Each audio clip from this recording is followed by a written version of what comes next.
పరిశుద్ధ నామమునకు మహిమ కలుగునుగాక.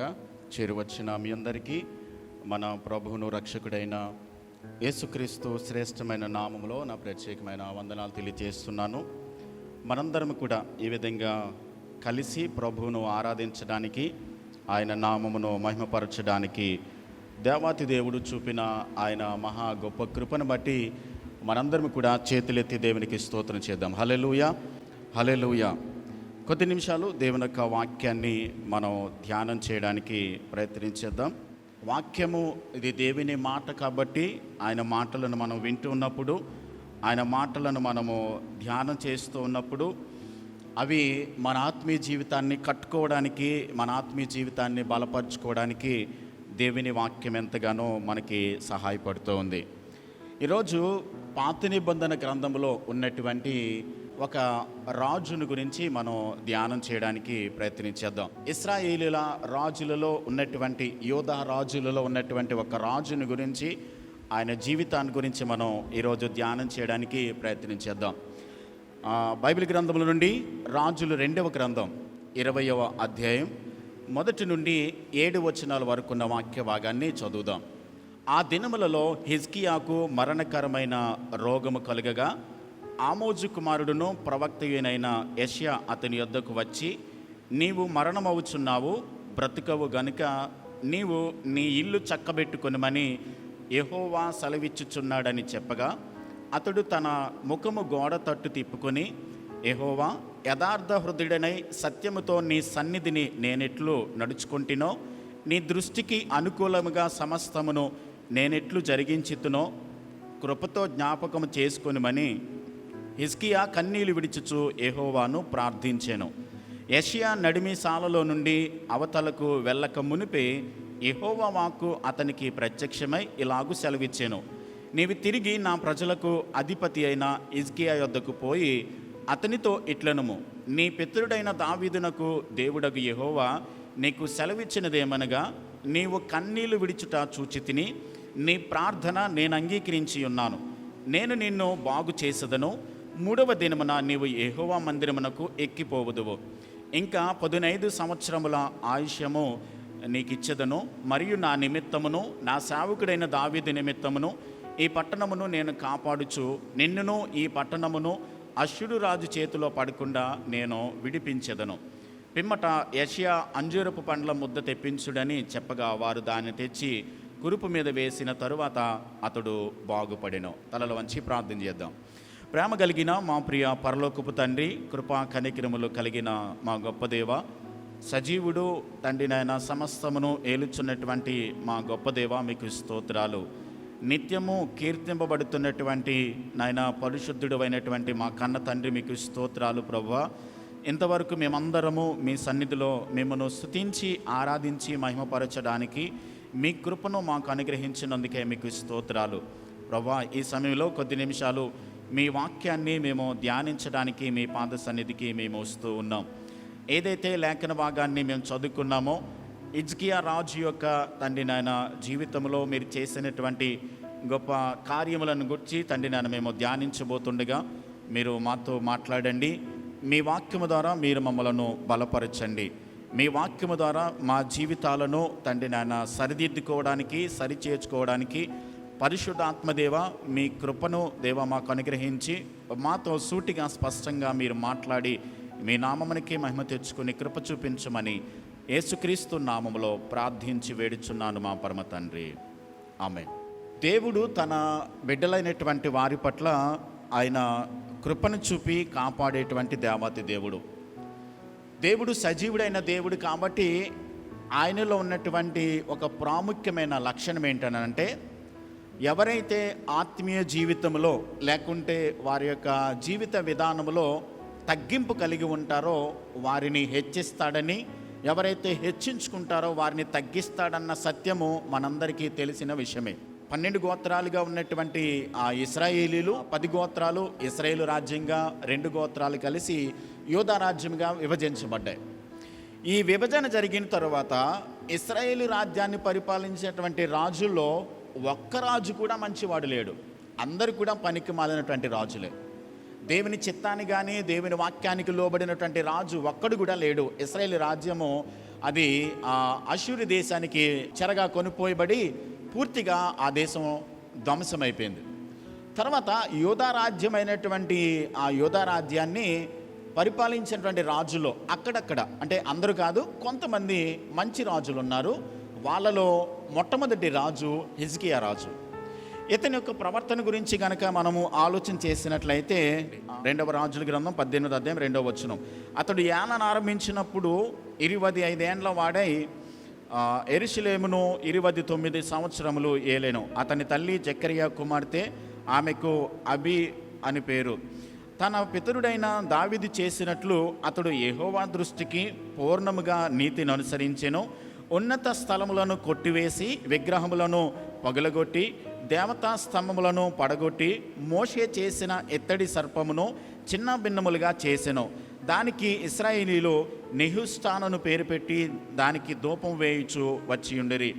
అతడు ఇశ్రాయేలీల దేవుడైన యెహోవా యందు విశ్వాసముంచినవాడు. అతని తరువాత వచ్చిన యోధా రాజులలోనూ అతని పూర్వకులైన రాజులలోనూ అతనితో సమానమైన వాడు ఒకడును లేడు. అతడు యెహోవాను హత్తుకొని ఆయనను వెంబడించుటలో వెనుక తీయక ఆయన మోషేకు ఆజ్ఞాపించిన ఆజ్ఞలన్నిటినీ గైకొనుచుండెను. కాబట్టి యెహోవా అతనికి తోడుగా ఉండెను. తాను వెళ్ళిన చోటునెల్లా అతడు జయము పొందెను. చూడండి, ఈ హిజ్కియా రాజు గురించి మనం చదువుతూ ఉన్నప్పుడు దేవుని నీతిని పూర్తిగా అనుసరించినటువంటి రాజు, దేవుని ఆజ్ఞల ప్రకారము సంపూర్ణంగా నడుచుకున్నటువంటి రాజు, దేవుని చిత్తాన్ని సంపూర్ణంగా ఎరిగినవాడై ఆయన చిత్తాన్ని సంపూర్ణంగా నెరవేర్చినటువంటి వాడు. తనకంటే ముందుగా పరిపాలన చేసినటువంటి తన పితరుడైనటువంటి దావీదు ఎలాగైతే దేవునికి ఇష్టడిగా బ్రతికాడో, దేవుని హృదయానుసారుడిగా బ్రతకగలిగాడో, ఈ హిజ్కియా కూడా దేవుని చిత్తాన్ని సంపూర్ణంగా ఎరిగిన వాడై దేవుని వాక్య ప్రకారము తను జీవిస్తూ దేవుని పద్ధతిలోనే తన రాజ్యాన్ని నడిపించుకోవడానికి ప్రయత్నం చేస్తూ ఉన్నాడు. ఎంత విశ్వాసం కలిగిన వాడంటే దేవుని మీద ప్రతి విషయంలోనూ కూడా పూర్తిగా ఆనుకున్నటువంటి రాజు.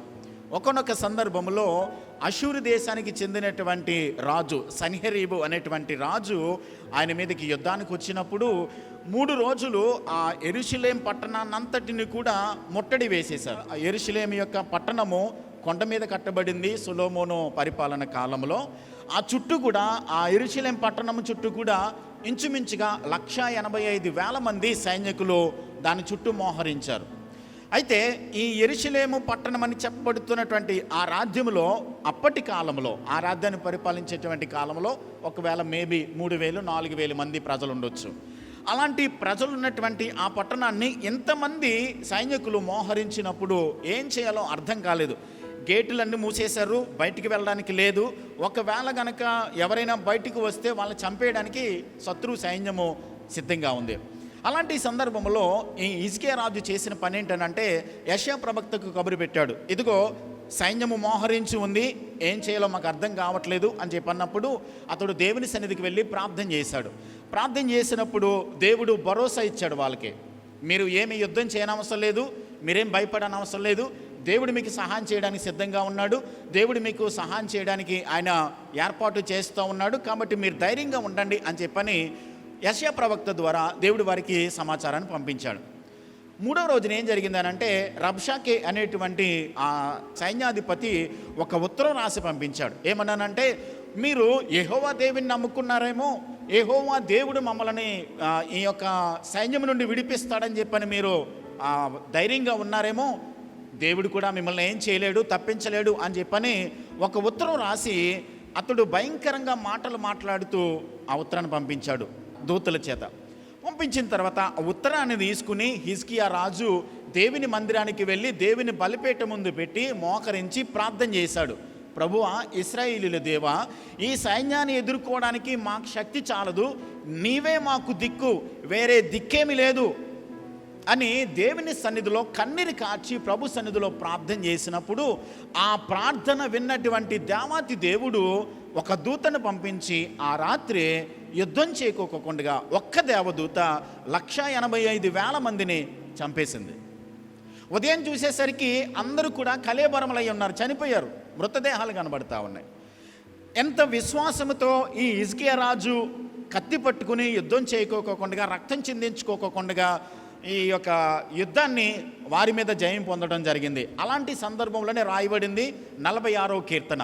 అప్పుడే మనం పాడుకుంటాం పాట, యెహోవా దేవుడు మనకు ఆశ్రయమును దుర్గమునై ఉన్నాడు, ఆపత్కాలంలో ఆయన నమ్ముకొనదగిన సహాయకుడు. మనం పాట కూడా పాడుకుంటాం, దేవుడే నాకు ఆశ్రయంబు, నిత్యమైన దుర్గము, అభయము అనేటువంటి పాట ఈ 46వ కీర్తన నుండి రాయబడింది.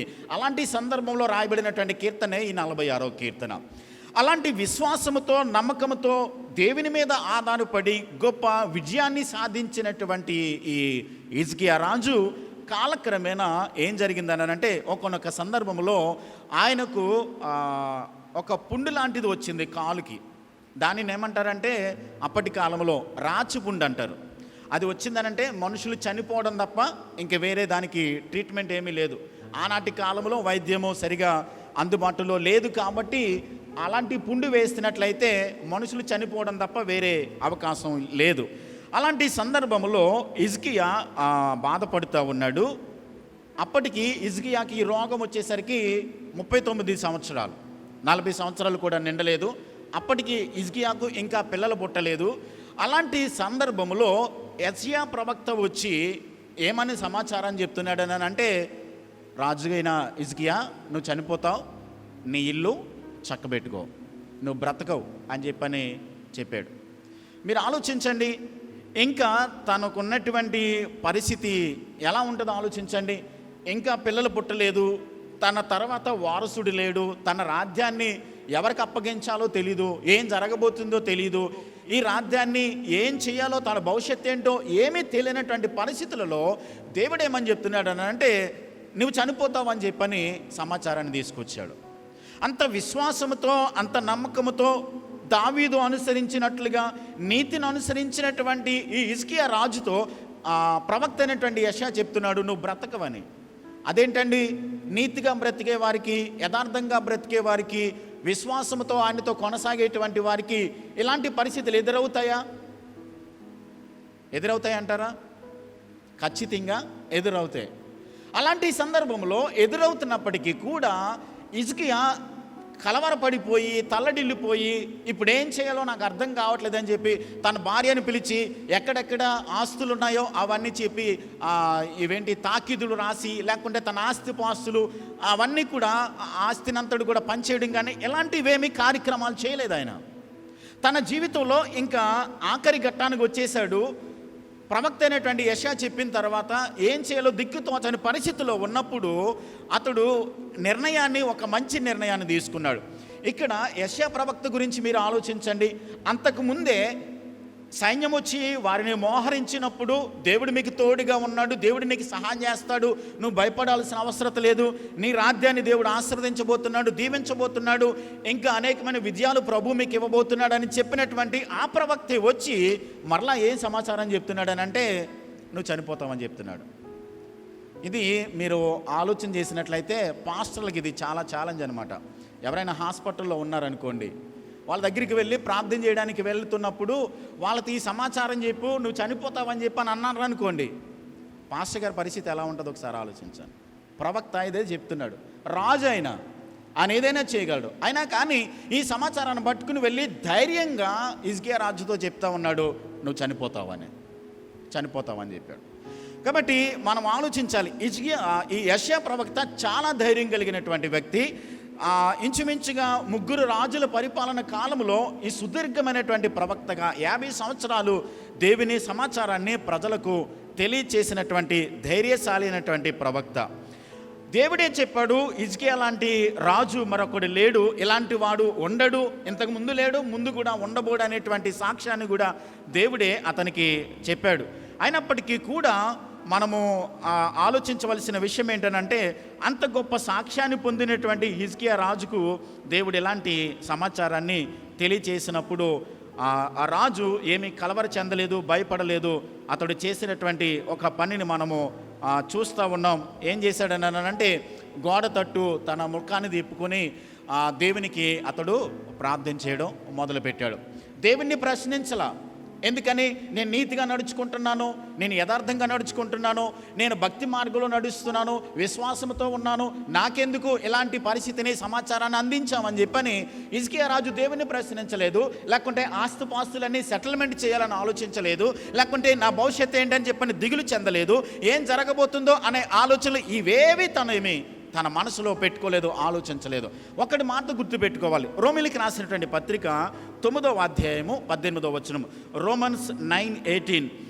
రోమిలికి రాసినటువంటి పత్రిక 9వ అధ్యాయము 18వ వచనం, రోమన్స్ 9:18లో, కావున ఆయన ఎవరిని కనికరింపగోరునో వారిని కనికరించును, ఎవరిని కఠినపరచగోరునో వారిని కఠినపరచును. అట్లయితే ఆయన చిత్తమును ఎదిరించిన వాడెవడు?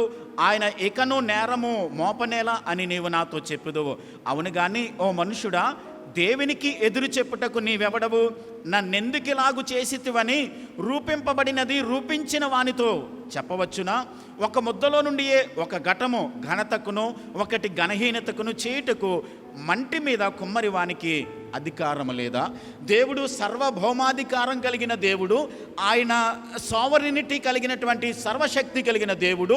ఒక మంటిలో నుండి ఘనతకు అలాగే ఘనహీనతకు సంబంధించినటువంటి వాటిని చేయగలిగినటువంటి అధికారం కుమ్మరికి ఎలాగైతే ఉందో, సర్వాధికారం కలిగినటువంటి దేవత దేవుడు మనుషులందరినీ కూడా ఆయన సృష్టించాడు. కాబట్టి ఎవరిని ఏ విధంగా హెచ్చించాలి, ఎవరిని ఏ స్థితిలో ఉంచాలి, ఎవరికి ఏ పరిస్థితిలో ఎలాంటి జరగబోతుంది అన్నది దేవుడు నిర్ణయిస్తాడు. దాని ప్రకారమే సమస్తము జరుగుతుంది. హిజ్కియా దేవునిని ప్రశ్నించలేదు, దేవుని మీద తిరుగుబాటు చేయలేదు, లేకుంటే దేవుని మీద నమ్మకాన్ని విడిచిపెట్టేసి నీవు నాకు ఇలాంటి సమాచారాన్ని పంపించావు కాబట్టి నా జీవితాన్ని ఇంకా ముగించేస్తాను అంటున్నావు కాబట్టి నీకు నిన్ను ఆరాధించడం ఎందుకని చెప్పని వెనక్కి వెళ్ళిపోలేదు. అతడు చేసిన పని ఏంటనంటే దేవుని సన్నిధిలో మోకరించి ప్రార్థన చేయడం మొదలుపెట్టాడు. మనం ఆలోచించవలసినటువంటి విషయం ఏంటనంటే, మన జీవితాలలో కూడా మనం ఆలోచించాలి, దేవుడు నాకు ఎందుకు ఇలాంటి పరిస్థితిని అనుమతించాడు అని దేవునిని మనము ప్రశ్నించలేం. ఆయన సర్వభౌమాధికారం కలిగిన దేవుడు, సమస్తమును ఆయన ఎరిగిన దేవుడు కాబట్టి, సర్వజ్ఞాని కాబట్టి, మనకేది మంచిది, ఏది చెడ్డది, ఏది మనకి ఆత్మీయ జీవితమునకు అవసరమైనదో దాన్నన్నింటిని కూడా దేవుడే ఆయన ఏర్పాటు చేసి సమస్తమును ఆయన చిత్త ప్రకారం జరిగించే దేవుడు. ఇక్కడ ఒక మాటను మనం ఫోకస్ చేసి మాట్లాడుకుందాం ఈరోజు.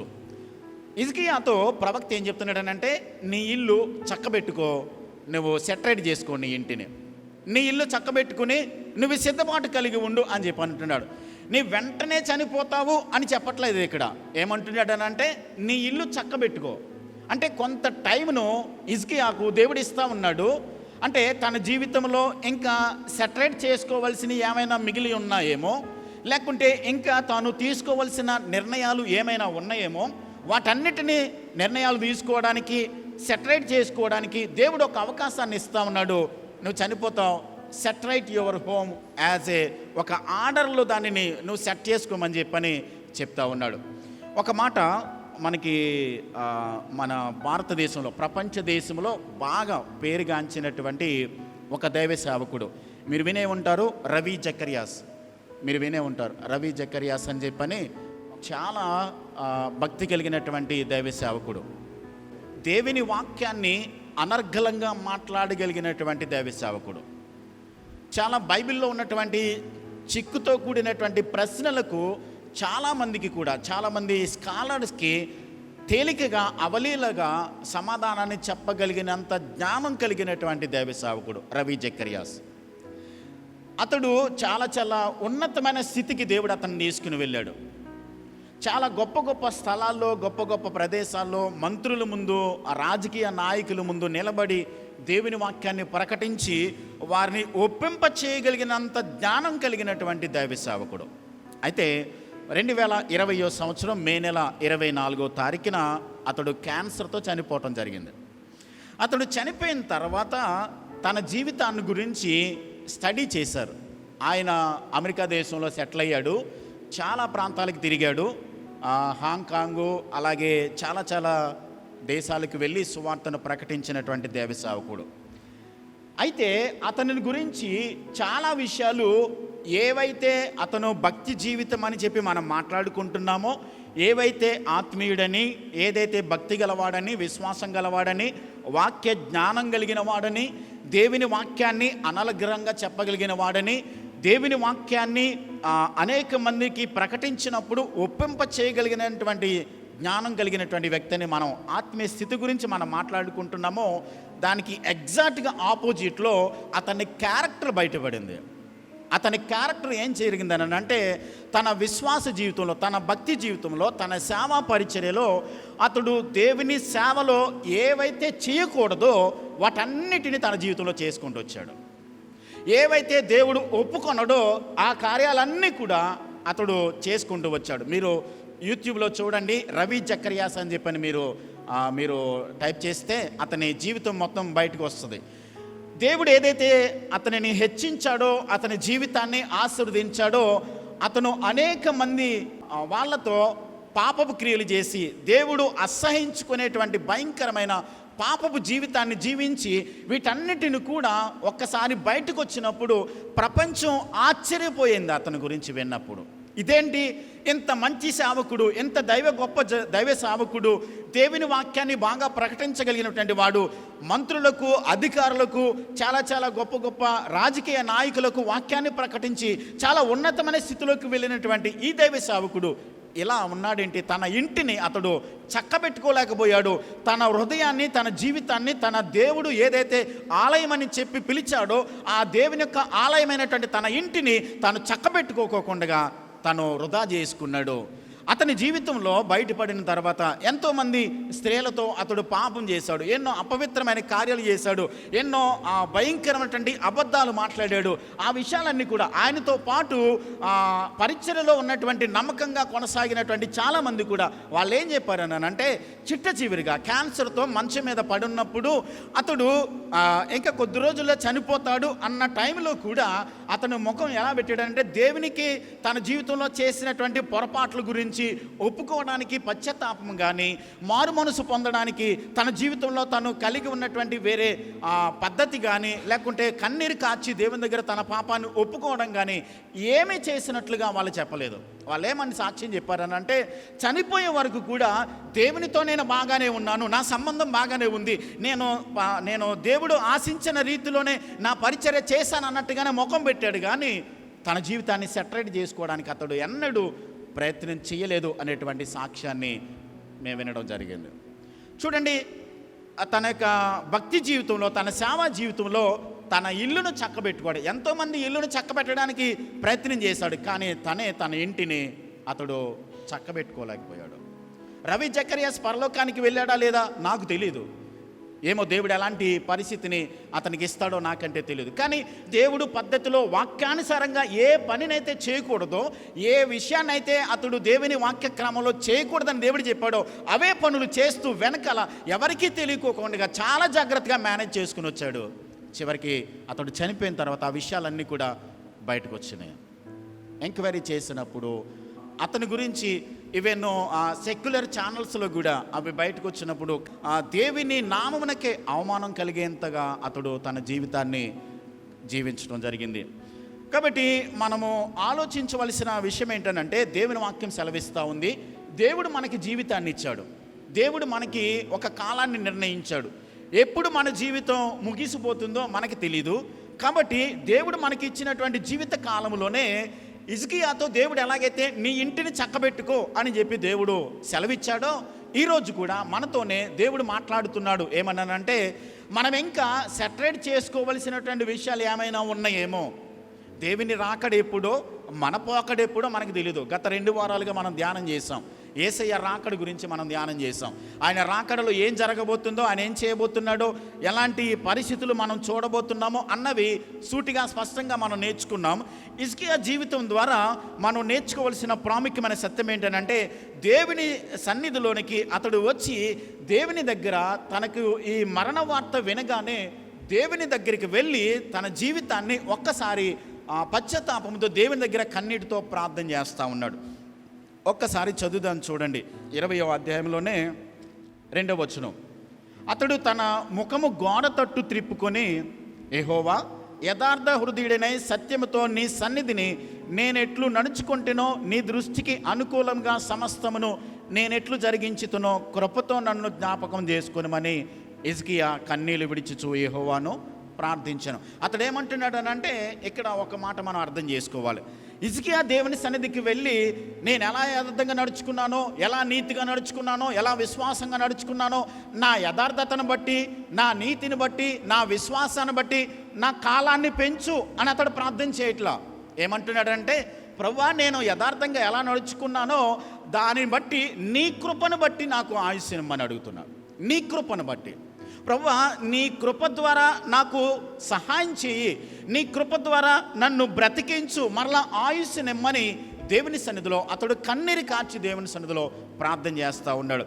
కాబట్టి మనం ఆలోచించవలసిన విషయం ఏంటనంటే, మనం చేసేటువంటి ప్రార్థనలకు దేవుడు సమాధానం ఇచ్చేది మనం ఏదో చేసినటువంటి మంచు పనులను బట్టి, లేకుంటే మనం దేవుని మీద యథార్థంగా బ్రతుకుతున్నామని కాదు, కేవలం ఆయన కృపను బట్టి మాత్రమే, ఆయన విశ్వాసతను బట్టి దేవుడు మనకి సమాధానం ఇస్తాడు, దేవుడు మనకు కృప చూపిస్తాడు. మనం అడిగిన వాటిని దేవుడు తన చిత్తానుసారంగా తన బిడ్డలకు మేలు చేయడానికి ఆయన సిద్ధంగా ఉన్నాడు.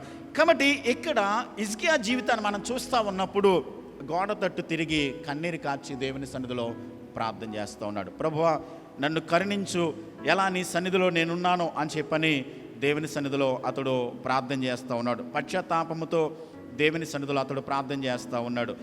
అలాగే పాత నిబంధన గ్రంథంలో దావీదుతో కలిసి పనిచేసినటువంటి అహితోపేలు అనేటువంటి ఒక మంత్రి ఉంటాడు మనకి. ఆయన ఏదైనా ఒక ఆలోచన చెప్తే ఆ ఆలోచన టక్కన నెరవేరుతుంది అనమాట. అలాంటి జ్ఞానం కలిగినటువంటి వ్యక్తి. అతని జీవితంలో అహితోపేలు అనేటువంటి మాటకు అర్థం ఏంటనంటే మూర్ఖతకు సహోదరుడు అని అర్థం. మూర్ఖతకు సహోదరుడు అంటే మూర్ఖత్వం కలిగినటువంటి వాడు. అయితే అతని జీవితంలో ఏం జరిగిందో ఒకసారి చూద్దాం. 2వ సమూయేలు గ్రంథము 17వ అధ్యాయం 23వ వచనం. 2వ సమూయేలు గ్రంథము 17వ అధ్యాయము 23వ వచనాన్ని ఒకసారి చదువుదాం. చూడండి. 2 సామ్యూయల్ 17:23. 2 సామ్యూయల్ 17:23. 2వ సమూయేలు గ్రంథము 17వ అధ్యాయము 23వ వచనం. అహితోపేలు తాను చెప్పిన ఆలోచన జరగకపోవుట చూచి గాడిదకు గంత కట్టి ఎక్కి తన ఊరిలోనున్న తన ఇంటికి పోయి తన ఇల్లు చక్కబెట్టుకొని ఉరిపోసుకొని చనిపోయాను. చూడండి, మూర్ఖుడైనటువంటి ఈ అహితోపేలు తన చనిపోవడానికి ముందు ఏం చేశాడు? ఇల్లు చక్కబెట్టుకున్నాడు. తన జీవితంలో ఏదైతే నిర్ణయాలు తీసుకోవాలో, ఒకవేళ తను చనిపోకముందు తన పిల్లలకు, తనక భార్యకు, తనక కుటుంబస్తులకు చెప్పాల్సినటువంటి అవన్నీ చెప్పి అవన్నీ చేసి నిర్ణయాలు తీసుకుని చేశాడో, ఏం చేశాడో అక్కడ రాయబడలేదు బైబిల్ గ్రంథంలో. ఒకే మాట రాయబడింది. అదేంటనంటే తన ఇంటిని అతడేం చేసుకున్నాడు? చక్కబెట్టుకున్నాడు. సరి చేసుకోవలసినవి లేక సరిదిద్దుకోవలసినవి ఇంకా ఏమైనా తన జీవితంలో ఉన్నాయేమో అని చెప్పని అతడు ఆలోచించుకుని నిర్ణయం తీసుకున్నట్లుగా మనం చూస్తూ ఉన్నాం. కొంతమంది ప్రజలు మనం చూసినప్పుడు 60, 70, 80 సంవత్సరాలు, 100 సంవత్సరాలు వయసు ఉన్నటువంటి వాళ్ళకు కూడా చనిపోవాలని ఆశ ఉంటుందండి? ఉండదు, బ్రతకాలని ఉంటుంది కదా. ఈవెన్ 100 సంవత్సరాలు ఉన్న పెద్ద ఆయన అయినా సరే, బాబు నువ్వు ఇంకా బ్రతకాలని అనుకుంటున్నావా అని అంటే, ఇంకా బ్రతకాలని అనుకుంటున్నాను అంటాడు. కానీ వాళ్ళ మాట వరుసకి లేదులేండి ఇక నా జీవితం అయిపోయింది సరిపోద్దులని అంటారు. కానీ బ్రతకాలనే ఆశ ప్రతి వాళ్ళలో ఉంటుంది. ఒక ప్రశ్న, ఎందుకు బ్రతకాలనుకుంటున్నాం మనం? ఇప్పుడు మనం జీవిస్తున్నాం కదా, ఎందుకు దేవుడు మన జీవితాన్ని ఆయుస్సును పెంచాలని మనం అనుకుంటున్నాం? అంటే ఒకప్పుడు దేవుని ఎరగక ముందు కావచ్చు, లేకుంటే దేవుని ఎరిగిన తర్వాత కూడా దేవునికి ఇష్టం కాని కార్యాలు ఒకవేళ ఏవైనా చేసి ఉండొచ్చు. వాటన్నిటిలోనూ కూడా మనం కొనసాగుతూ వచ్చాం. దేవుడు తన మహాకృప ద్వారా మనకు కృప చూపించి మనలను క్షమించి దేవుడు నడిపిస్తూ ఉన్నాడు. మనము ఆయుష్నిమ్మని, భవిష్యత్తులో దేవుడు నాకు ఇంకా కొంతకాలాన్ని ఇమ్మని మనం దేవుని అడుగుతున్నామని అంటే ఒక మాట గుర్తుపెట్టుకోవాలి. పాతకాలంలో చేసినటువంటి పనులు మరలా తిరిగి చేయడానికి అవకాశమే మనం అడుగుతున్నామా, లేకుంటే సెటరేట్ చేసుకోవలసినవి ఏవైనా ఉన్నాయేమో వాటిని సెటరేట్ చేసుకుని ఆయనకు చిత్తానుసారంగా దేవునికి మరింత దగ్గరగా జీవిస్తూ ఆయన చిత్తాన్ని సంపూర్ణంగా జరిగించడానికి దేవుని ఆయుష్ని మనం అడుగుతున్నామా అనేది మనలను మనమే ప్రశ్నించుకోవాలి.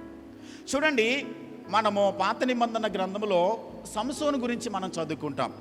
అతడు పుట్టక ముందే వాగ్దానం చేత నాజీరు చేయబడినటువంటి వ్యక్తిగా సంసోను తన తల్లిదండ్రులకు జన్మించాడు. మనందరికీ తెలుసు.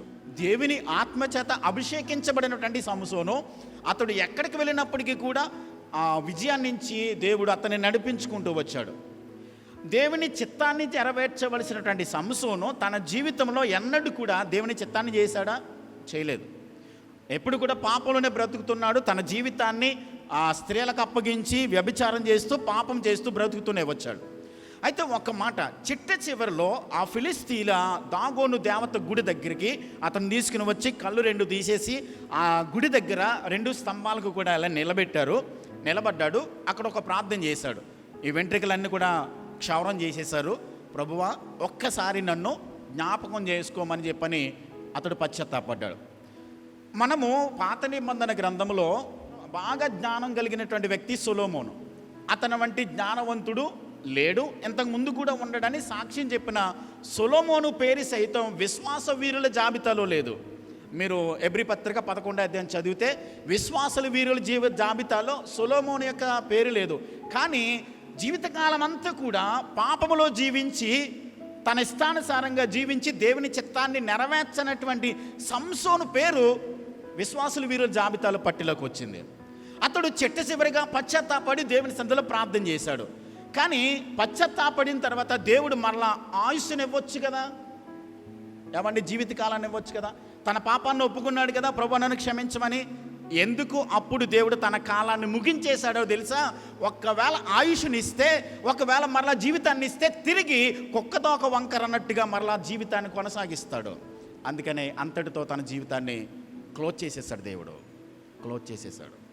వాక్యం ఎందుకు చెప్తుందనంటే, నీ ఇల్లు చక్కబెట్టుకోమని దేవుడు మనతో ఎందుకు మాట్లాడుతున్నాడంటే, దేవుడు మనకి జీవితకాలాన్ని ఎందుకు ఇచ్చాడంటే, ఆయుష్ని ఎందుకు ఇచ్చాడనంటే, సెటరేట్ చేసుకోవలసినవి, సరిదిద్దుకోవలసినవి, లేక మన జీవితంలో దేవుని చిత్తాన్ని చేయడానికి ఇంకా పెండింగ్లో ఉన్నటువంటి విషయాలు ఏమైనా ఉన్నాయేమో, పెండింగ్లో ఉన్నటువంటి విషయాలు, చేయాల్సిన పనులు, లేకుంటే ఇంకా మిగిలి ఉన్న పనులు ఏవైనా ఉన్నాయేమో, వాటిని చేయడానికి దేవుడు మనకి జీవితాన్ని ఇచ్చాడు. క్రొత్త నిబంధన గ్రంథంలో మనకి బాగా తన జీవితాన్ని చక్కబెట్టుకోకుండా మూర్ఖత్వంగా ప్రవర్తించినటువంటి వ్యక్తి ఇస్కరియోతు యూదా.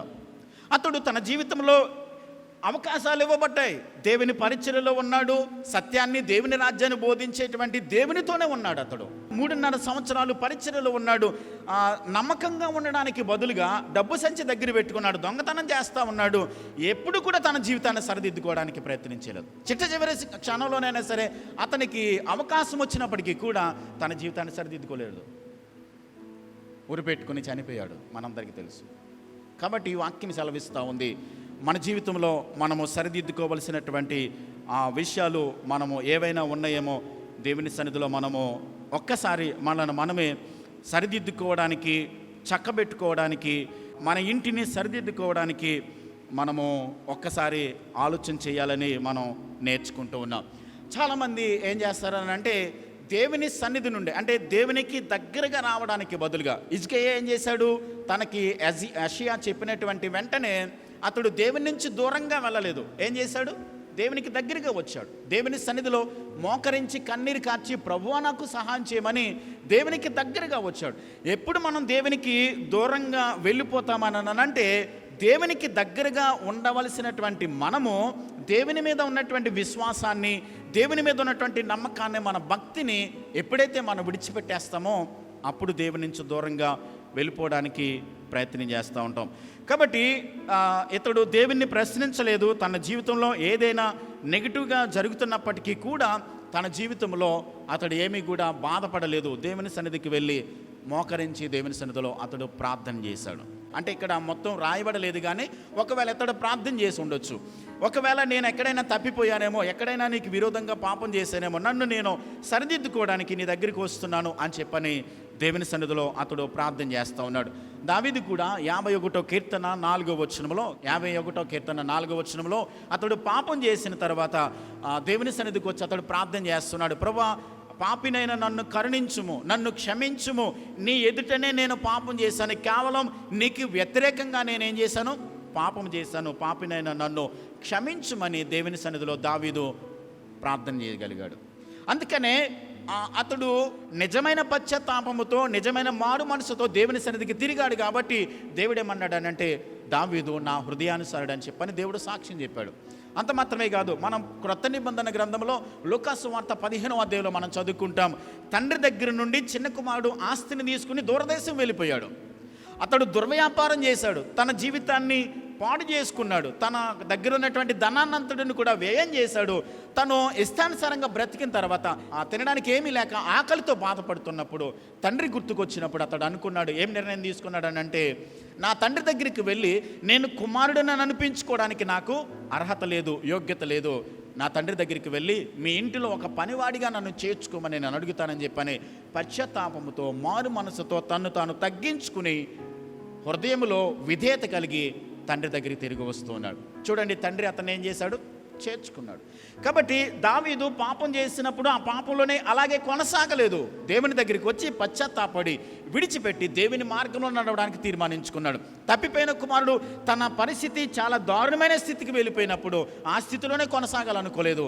తండ్రి దగ్గరికి తిరిగి వెళ్ళాలి, ఆయనకి దగ్గరగా వెళ్తే నన్ను చేర్చుకుంటాడనేటువంటి ఆలోచనతో ఆ తప్పిపోయిన కుమారుడు తిరిగి తండ్రి దగ్గరికి వచ్చాడు. తండ్రి అతనిని చేర్చుకున్నాడు. వాక్యానికి వ్యతిరేకంగా చేసిన ప్రతి పాపమును కూడా మన జీవితాలలో మనము ఒప్పుకొని విడిచిపెట్టినప్పుడు, దేవుని సన్నిధికి వచ్చి ప్రార్థించినప్పుడు దేవుడు మన ప్రార్థనను ఆలకించే దేవుడు.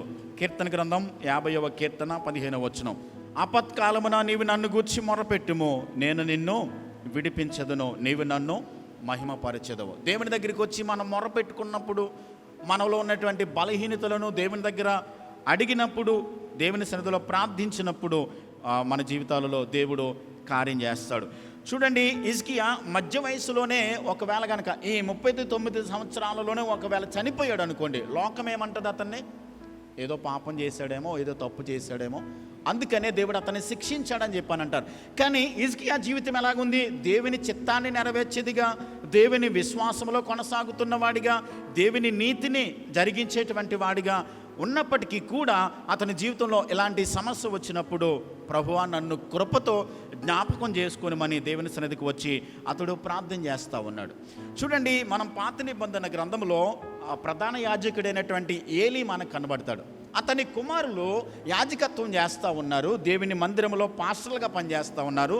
వాళ్ళ జీవితము దేవుని వాక్యానికి విరుద్ధంగా ఉన్నప్పుడు సమూయేలు ద్వారా దేవుడు మాట్లాడి హెచ్చరిక చేశాడు. ఏమన్నానంటే, నీ కుమారులు నా సేవ చేస్తూ కూడా నేను ఆశించిన పద్ధతిలో వాళ్ళు సేవ చేయట్లేదు, కాబట్టి వాళ్ళని హెచ్చరించు.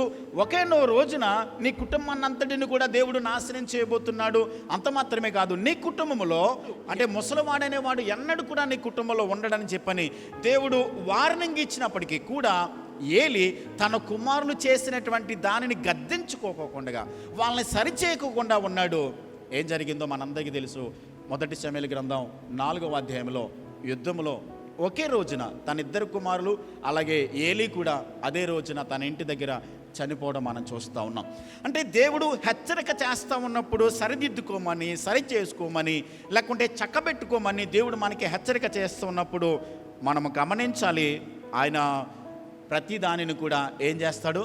లెక్కలోని తీసుకుంటాడు. ఆయన మట్టి కాదు, బొమ్మ కాదు, చెట్టు కాదు, ఏదో మొక్క కాదు, మాట్లాడినటువంటి ఏదో విగ్రహం కాదు. ఆయన మనం చేసిన ప్రతిదీ కూడా కౌంట్ చేయబడుతుంది, ప్రతిదీ వ్రాయబడుతుంది.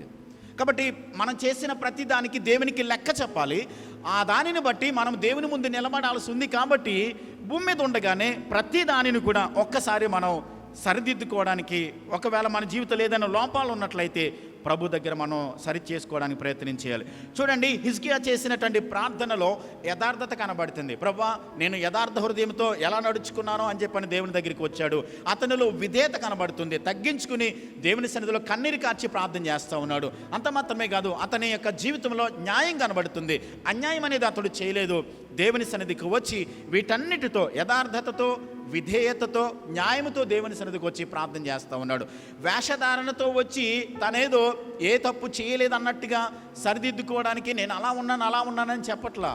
మనకి క్రొత్త నిబంధనలో ఇద్దరు ప్రార్థన చేయడానికి వెళ్ళారు. వేషధారణతో ప్రార్థన చేసినటువంటి ప్రార్థన దేవుడు ఆలకించలేదు.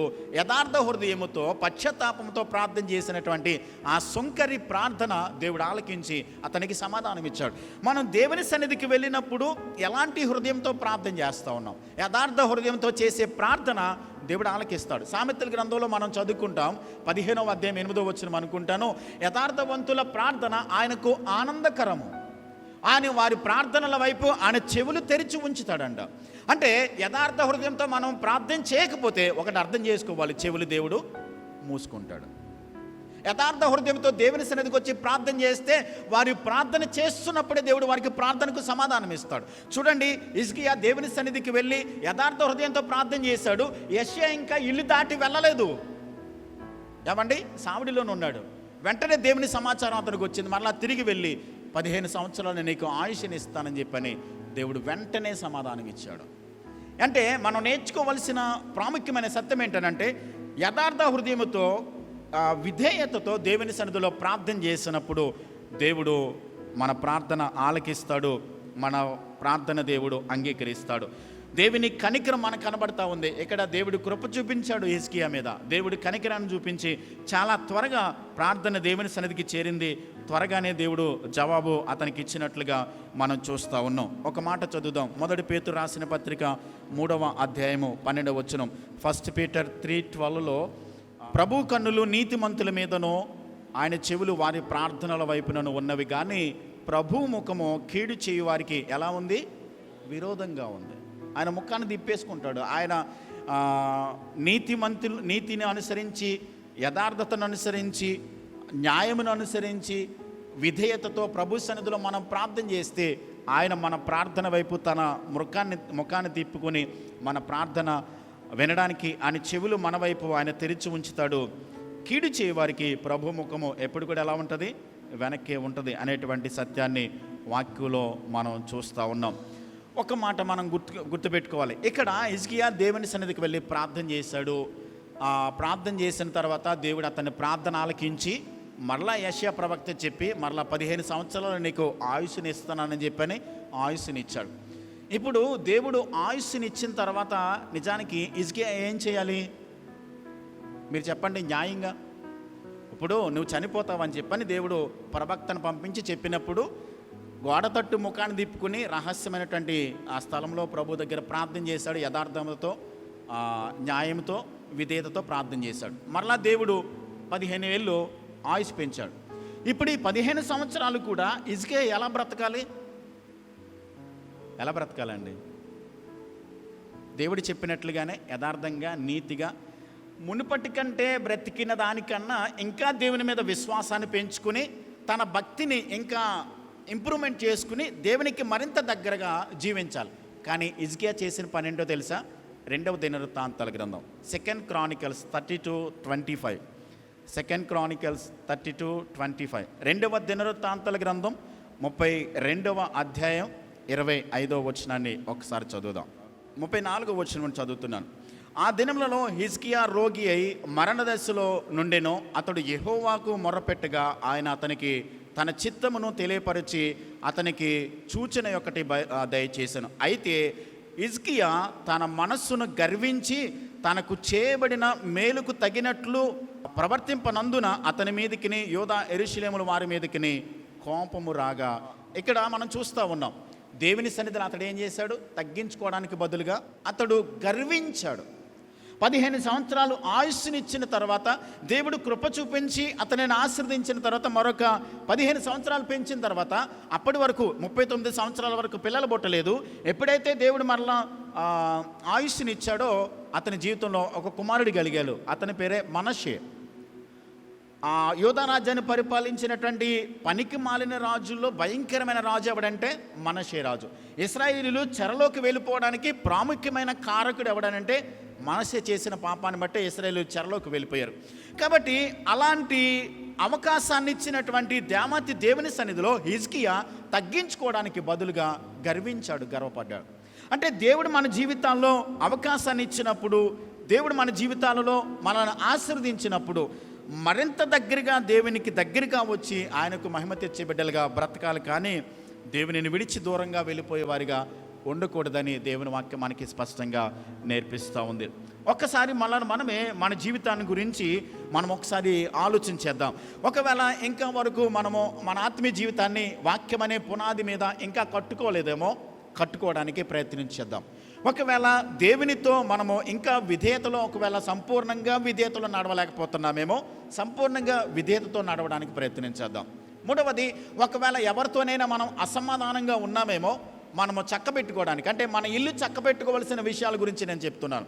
మొట్టమొదటిదిగా, మనము వాక్యం అనే పునాది మీద ఇంకా పూర్తిగా కట్టుకోలేదేమో, కట్టుకోవడానికి ప్రయత్నించేద్దాం. రెండవది, ఇంకా సంపూర్ణంగా దేవునికి విధేయత చూపించట్లేదేమో, సంపూర్ణంగా విధేయత చూపిందాం. ఒకవేళ ఎవరితోనైనా మనకి గొడవలుండి అసమాధానం ఉందేమో, వారితో సమాధాన పడదాం. ఒకవేళ పరిశుద్ధమైన జీవితాన్ని ఇంకా సంపూర్ణంగా మనం కొనసాగించట్లేదేమో, దేవుని దగ్గరికి వచ్చి సంపూర్ణంగా పరిశుద్ధతలో నడవడానికి ప్రయత్నించేద్దాం. అంత మాత్రమే కాదు, నాలుగవది, పరిశుద్ధాత్మ దేవుని సహాయముతో మనము మన జీవితాన్ని కట్టుకోవడానికి ప్రయత్నించేద్దాం. అంత మాత్రమే కాదు, దేవుడు మనకిచ్చినటువంటి ఏదైనా తలాంతు కానీ, ఏదైనా ఆత్మీయ వరము కానీ దేవుడు తప్పకుండా ప్రతి ఒక్కరికి ఏదో ఒకటి ఇస్తాడని నేను నేర్పించాను. కాబట్టి మనకిచ్చినటువంటి తలాంతును, దేవుని వరాన్ని దేవుని కొరకు వినియోగించకుండా ఒకవేళ పక్కన పడేసామేమో, సరిదిద్దుకుందాం, చక్కబెట్టుకుని దేవుడు మనకిచ్చిన తలాంతును దేవుని మహిమ కొరకు, సంఘ క్షేమాభివృద్ధి కొరకు దానిని వినియోగించడానికి ప్రయత్నించేద్దాం. దేవుడు మనకిచ్చినటువంటి చేయాల్సిన పనులు, ఇంకా దేవుని కొరకు చేయాల్సిన ఏమైనా పెండింగ్లో ఉన్నాయేమో, వాటిని ఒక్కసారి చరి చూసుకుని చేయడానికి ప్రయత్నించేద్దాం. అంత మాత్రమే కాదు, ఒకవేళ ఎవరికైనా మనం బాకీ పడ్డామేమో, తీర్చాల్సిన అప్పు ఏదైనా ఉందేమో, సాధ్యమైనంత తొందరగా మన బాకీని మనం సెటిల్ చేసుకోవడానికి ప్రయత్నించేద్దాం. సరిదిద్దుకోవలసిన విషయాలు, పాపాన్ని కానీ, అసమాధానం కానీ, తగ్గింపు కానీ, లేకుంటే దేవుడు మనకిచ్చిన తలాంతుల విషయంలో ఒకవేళ పక్కన పెట్టడం కానీ, లేకుంటే దేవుని ఆత్మ సహాయాన్ని కోరుకోకుండా ఒకవేళ ఏవైనా మనం తప్పిపోయామేమో, ఒకవేళ ఎవరినైనా మనం బాధ పెట్టామేమో, వారిని క్షమించి, వారిని క్షమాపణ కోరుకుని మన జీవితాన్ని, మన ఇంటిని చక్కబెట్టుకోవడానికి ప్రయత్నించేద్దాం. ఎప్పుడు ఏ క్షణమో ఏ గడియో మనకు తెలియదు. హిజ్కియాకు టైం ఇవ్వబడింది, నీకు ఇంకా 15 సంవత్సరాలు ఆయుస్సు పెంచబడింది. దేవుడు యెషయా ప్రవక్త ద్వారా చెప్పినప్పుడు చక్కబెట్టుకోవడానికి అతనికి కొంత టైము పొడిగించబడింది. మనకి టైం ఉందో లేదో మనకు తెలియదు, ఏమో ఎప్పుడు మన ఊపిరి ఆగిపోతుందో మనకు తెలియదు. కాబట్టి యేసయ్య రాకడ ఎప్పుడో మనకు తెలియదు. నీ ఇల్లు చక్కబెట్టుకోమని, సరిదిద్దుకోవలసినవి ఏవైనా ఉన్నాయేమో ఒక్కసారి మనమే ఆలోచించేద్దాం. ఒకవేళ ఎక్కడైనా మనం పడిపోయి దేవునికి దూరం అయ్యామేమో, అసమాధానంగా ఉన్నామేమో, పరిశుద్ధతలో మనం విడిచిపెట్టామేమో, దేవుని వాక్యం అనే పునాది మీద మన జీవితాన్ని ఇంకా కట్టుకోకుండా పర్వాలేదులే అనుకుంటున్నామేమో, ఎక్కడైనా ఏదైనా ఎవరితోనైనా విరోధంగా ఉన్నామేమో, పరిశుద్ధాత్మ సహాయాన్ని కోరుకోకుండా దేవుడు మనకిచ్చిన తలాంతులను ఆయన కొరకు వినియోగించకుండా ఉన్నామేమో, ఒక్కసారి మనమే పరీక్షించుకుందాం, పరిశీలించుకుందాం. దేవుని దగ్గర పశ్చాత్తాపడి, ప్రభువా నీ కృపతో నాకు సహాయం చేయమని హిజ్కియా ఎలాగైతే యథార్థ హృదయంతో, విధేయతతో, న్యాయబద్ధంగా దేవుని దగ్గరికి వచ్చి ప్రార్థన చేశాడో, మనం కూడా విధేయతతో, తగ్గింపుతో దేవుని సన్నిధిలో విశ్వాసంతో ప్రభువుని అడుగుదాం. దేవుని సన్నిధిలో మనమే ఒక తీర్మానం చేసుకుని సెటిల్ చేసుకోవడానికి తీర్మానం చేద్దాం. తలలు వంచండి, కళ్ళు ముయ్యండి, ప్రార్థన చేద్దాం. దేవుని సన్నిధిలో మనమే పరిశీలించుకుని పరీక్షించుకుందాం. హిజ్కియాకు సమయం ఇవ్వబడింది. హిజ్కియా తన జీవితంలో కలిగినటువంటి ఆ పుండును యెషయా ప్రవక్త వచ్చి అంజురపు ముద్దను కట్టినప్పుడు దేవుడు అతనిని స్వస్థపరిచి బాగు చేసి మరలా తనకి ఒక కుమారుడి కలగడానికి, తన రాజ్యము విస్తరింపబడడానికి దేవుడు కృపనిచ్చాడు. మన విశ్వాస జీవితాన్ని, మన జీవితాన్ని ఒకసారి, మన ఆత్మీయ జీవితాన్ని, మన ఇంటిని ఒకసారి పరిశీలించుకుని చక్కబెట్టుకోవలసినవి ఏవైనా ఉన్నాయేమో తీర్మానం చేసుకుందాం. ఇక నుంచైనా యథార్థ హృదయంతో, వాక్యం అనే పునాది మీద మన విశ్వాస జీవితాన్ని కట్టుకుంటూ, వాక్య ప్రకారం నడుచుకుంటూ, ఆయన ఆజ్ఞల ప్రకారం, ఆయన చిత్త ప్రకారం నడుచుకోవడానికి తీర్మానం తీసుకుని మనం దేవుని దగ్గర ఒక నిర్ణయం తీసుకుందాం. ప్రార్థించేద్దాం. ప్రేమ కలిగిన మా ప్రియ పరలోకపు తండ్రి, కృపా కనికరమలు కలిగిన మా గొప్ప దేవా, మీకు స్తోత్రాలు. ప్రభువా, హిజ్కియా జీవితంలో మీరు చేసినటువంటి ఆ పరిస్థితిని అంతటిని కూడా, జరిగినటువంటి సందర్భాన్ని మేము జ్ఞాపకం చేసుకుంటూ మేము ధ్యానించడానికి మీ కృపనిచ్చారు. నీ ఇల్లు చక్కబెట్టుకోమని ప్రవక్త చెప్పినప్పుడు ప్రభువా, తొందరగానే తన జీవితాన్ని, తనకు పరిస్థితిని అంతటిని కూడా చక్కబెట్టుకోవడానికి హిజ్కియా సిద్ధపడ్డాడు. ఎలాగైతే తను కన్నీరు కార్చి మీ సన్నిధిలో పశ్చాత్తాపముతో, విధేయతతో, యథార్థ హృదయంతో మీ సన్నిధికి వచ్చి ప్రార్థించి మీ సన్నిధిలో ఒప్పుకొని నాయన మీ కృపను కోరుకున్నాడో, అలాగే మేము కూడా మా జీవితంలో, మా విశ్వాస జీవితంలో సరిదిద్దుకోవలసినవి, చక్కబెట్టుకోవలసినవి ఏవైనా ఉన్నట్లయితే ప్రభా మీ ఎదుట మేము పశ్చాత్తాపడుతున్నాం, మీరు మాకు సహాయం చేయండి. మీ బిడ్డలు వారి జీవితాల్లో సరిచూచుకుని తీసుకుంటున్న నిర్ణయాల ప్రకారం ప్రభా మీ వాక్య ప్రకారం జీవించడానికి మీ కృపనివ్వండి, మీ సహాయం అనుగ్రహించండి ప్రభా. మేము జీవించినంత కాలం కూడా మీ చిత్తంలో, మీ వాక్యం అనే పునాది మీద మా విశ్వాస జీవితాన్ని కట్టుకుంటూ మీలో నమ్మకస్తులుగా జీవించడానికి కృపనివ్వండి ప్రభా. పడిపోకోకుండా, లోక ఆశలకు మమ్మల్ని మేము అప్పగించుకోకుండా ప్రభా మీ చిత్తానుసారంగా, మీ వాక్యానుసారంగా యథార్థ హృదయంతో మిమ్మల్ని వెంబడించడానికి మీ కృపను అనుగ్రహించమని, దయ చూపించమని ప్రార్థన చేస్తున్నాం. విన్న వాక్యాన్ని మా హృదయాల్లో నీరు కట్టి ఫలింపచేసి, వాక్యాన్ని మీరు స్థిరపరిచి, బలపరిచి, మేలు చేసి కాపాడి మీ నామమునకే మహిమ తెచ్చుకొనమని యేసుక్రీస్తు నామములో ప్రార్థించి వేడుచున్నాను మా పరమ తండ్రి. ఆమేన్.